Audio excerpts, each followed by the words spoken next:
Article 2. Whether to be immutable belongs to God alone. Objection 1. It seems that to be immutable does not belong to God alone, for the philosopher says that matter is in everything which is moved. But according to some, certain created substances, as angels and souls, have not matter. Therefore, to be immutable does not belong to God alone. Objection 2. Further, everything in motion moves to some end. What therefore has already attained its ultimate end is not in motion, but some creatures have already attained to their ultimate end, as all the blessed in heaven. Therefore, some creatures are immovable. Objection 3. Further, everything which is mutable is variable, but forms are invariable. For it is said that form is essence consisting of the simple and invariable. Therefore, it does not belong to God alone to be immutable. On the contrary, Augustine says, God alone is immutable, and whatever things he has made, being from nothing, are mutable. I answer that God alone is altogether immutable, whereas every creature is in some way mutable. Be it known, therefore, that a mutable thing can be called so in two ways, by a power in itself, and by a power possessed by another.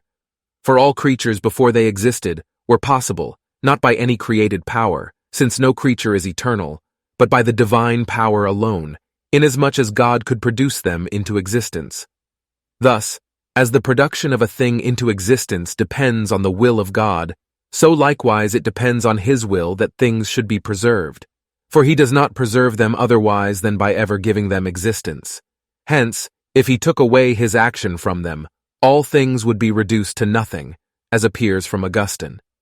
Therefore, as it was in the Creator's power to produce them before they existed in themselves, so likewise it is in the Creator's power when they exist in themselves to bring them to nothing.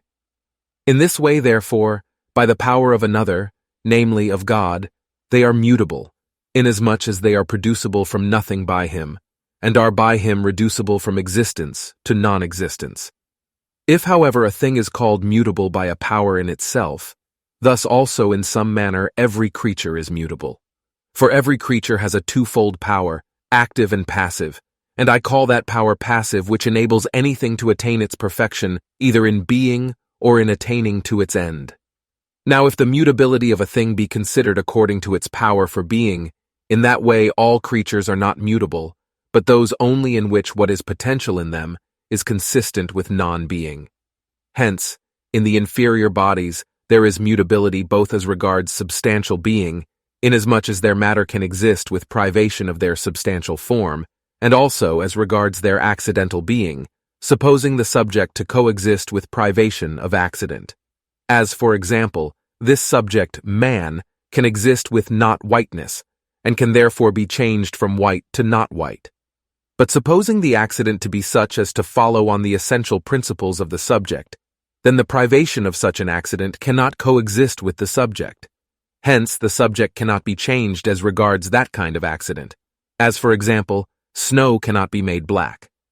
Now, in the celestial bodies, matter is not consistent with privation of form, because the form perfects the whole potentiality of the matter.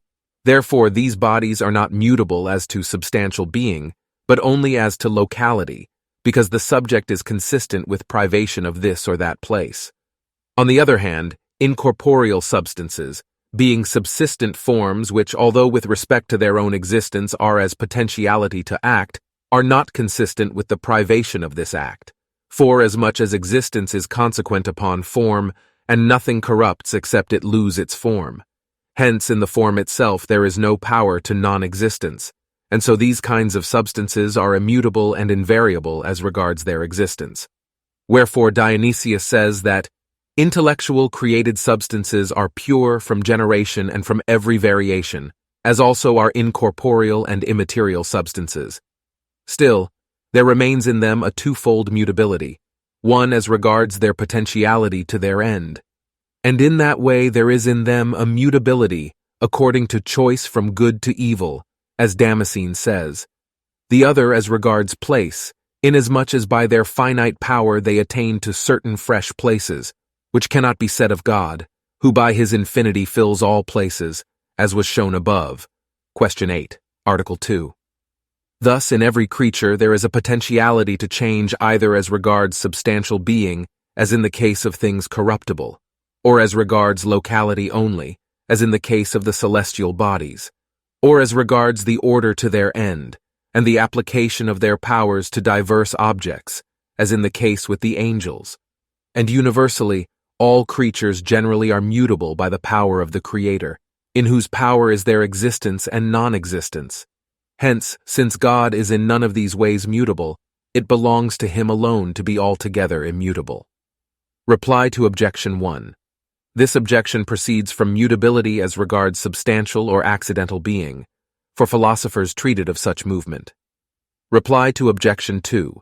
The good angels, besides their natural endowment of immutability of being, have also immutability of election by divine power.